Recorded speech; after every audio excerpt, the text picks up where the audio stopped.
Subscribe करें GST platform YouTube channel को और बेल आइकन प्रेस कर लें जीएसटी और इनकम टैक्स की वीडियोस सबसे पहले देखने के लिए। Good morning friends, GST platform के यूट्यूब चैनल में आप सभी का स्वागत है। जी हाँ फ्रेंड्स, जीएसटी के अंदर एक नोटिस जो काफी लोगों को भेजा जा रहा है वो आज हम लोग डिस्कस करने वाले हैं। आप देख पा रहे हैं स्क्रीन पे ये एक नोटिस आया है जिसमें क्या कंटेंट है वो देखिए।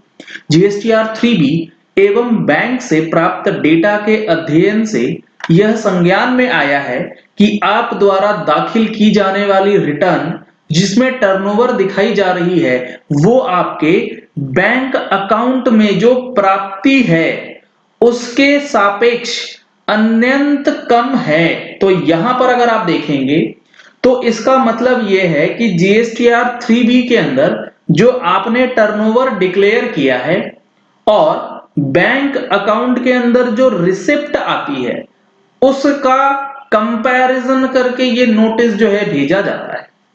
आपका वर्ष 2020-21 में टर्नओवर व बैंक से प्राप्ति का विवरण इस प्रकार दिया गया है। 2021 में कुल घोषित टर्नओवर जीएसटी के अंदर जो दिया गया है 5,87,361 रुपए और बैंक के अंदर जो रिसिप्ट है, बैंक की प्राप्ति, पेमेंट और रिसिप्ट दो तरीके से बात होती है बैंक्स में।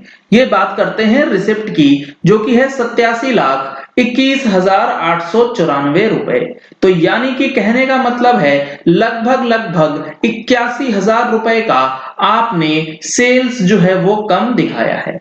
उपरोक्त के संबंध में आप दिनांक 13/9/2021 तक उपस्थित होकर अथवा ईमेल के माध्यम से प्रत्युत्तर एवं साक्ष्य उपलब्ध कराना सुनिश्चित करें। अब आपको यहां पर रिकंसिलिएशंस जो है वो करके बताना होगा डिपार्टमेंट को कि बैंक के रिसिप्ट्स और टैक्सेबल सेल्स में जो अमाउंट है दोनों में क्यों डिफरेंस है। अनुपस्थिति की दशा में आपके विरुद्ध जीएसटी की धाराओं के अंतर्गत कार्यवाही संपादित की जाएगी। तो ये आ गया है नोटिस जिसमें बता दिया गया है कि बैंक और जीएसटी के अंदर जो डेटा आ रहा है इस दोनों में मिसमैच है। अगर आपने 2021 का रिकंसिलिएशन अभी तक नहीं किया है तो 2021 की रिकंसिलिएशन जो है वो जरूर कर लीजिएगा क्योंकि सितंबर 21 का मंथ आपके लिए बहुत महत्वपूर्ण है इस रिकंसिलिएशन के लिए।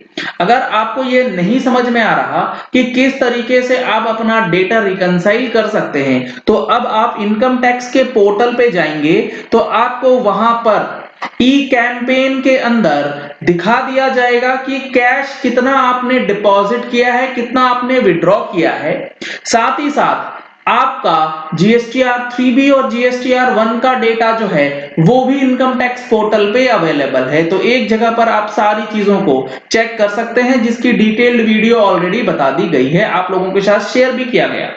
और सितंबर महीने में क्या-क्या जरूरी एडजस्टमेंट्स है जो कि आपको फॉलो अप करना है वो हमारी सितंबर महीने की टैक्स मैगजीन में आप लोगों को मिल ही गई होगी।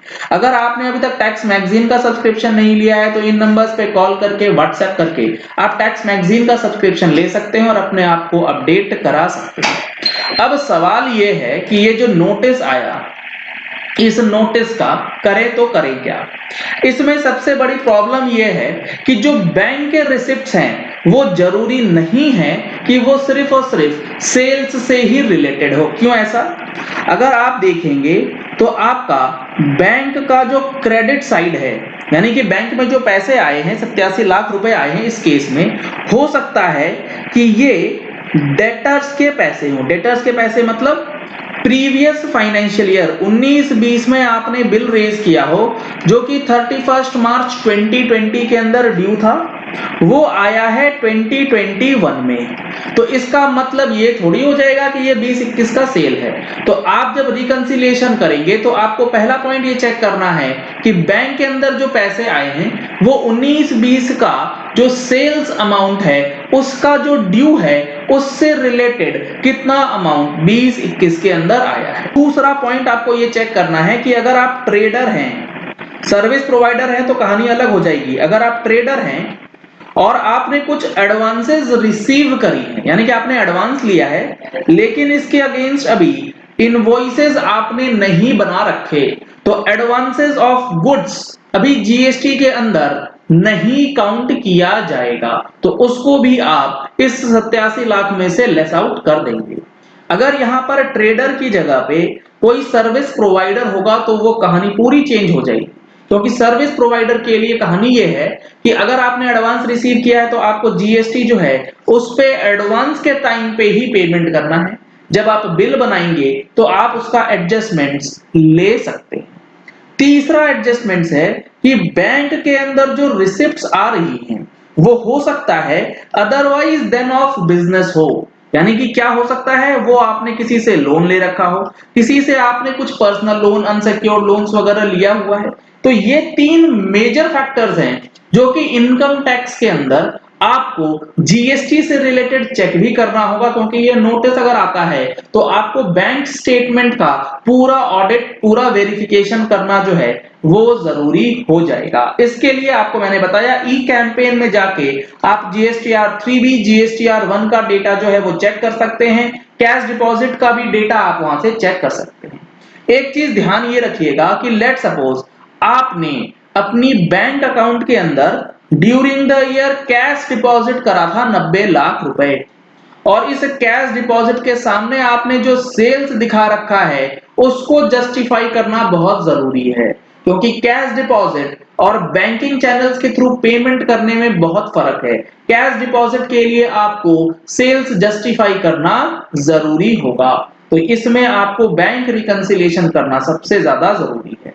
अब यहां पर एक एडिशनल पॉइंट ये बता दूं मैं आप लोगों को कि जो हमारा रूल 10A है जो कि ये कहता है कि आपको बैंक डिटेल्स अपडेट करनी है जीएसटी पोर्टल पे with in 45 days of first login. वो क्यों करवाया जाता है, वो इसीलिए करवाया जाता है कि आपका जो बिजनेस का बैंक अकाउंट है उस बिजनेस के बैंक अकाउंट के अंदर जो ट्रांजैक्शंस हैं वो आपकी जीएसटी रिटर्न से मैच होती है या नहीं। तो काफी इंपॉर्टेंट नोटिस, बहुत बड़ी टेंशन भी आप लोगों को दे सकता है अगर आपके पास प्रॉपरली डेटा या बुक्स ऑफ अकाउंट्स मेंटेन्ड नहीं है। चलिए इस वीडियो को यही एंड करते हैं। आशा करते हैं कि आपको ये पॉइंट क्लियर हो गया होगा कि इस नोटिस का क्या करना है, किस तरीके से हम लोग आगे इसमें बढ़ सकते हैं। अगर आपने कोताही बरती तो आपको सो कॉज नोटिस इशू करके 73-74 की कार्रवाई जो है वो भी डिपार्टमेंट कर सकता है। अगर आपने हमारे चैनल पे फर्स्ट टाइम ट्यून इन किया है तो चैनल को सब्सक्राइब करने के लिए नीचे दिया गया रेड कलर का सब्सक्राइब बटन प्रेस कर लीजिए, साथ में जो बेल आइकन है उसे प्रेस कर लीजिएगा ताकि वीडियोस की नोटिफिकेशन आप तक रेगुलरली पहुंचती रहे। Thank you and have a nice day. Subscribe करें जीएसटी प्लेटफॉर्म यूट्यूब चैनल को और बेल आइकन प्रेस कर लें जीएसटी और इनकम टैक्स की वीडियोस सबसे पहले देखने के लिए।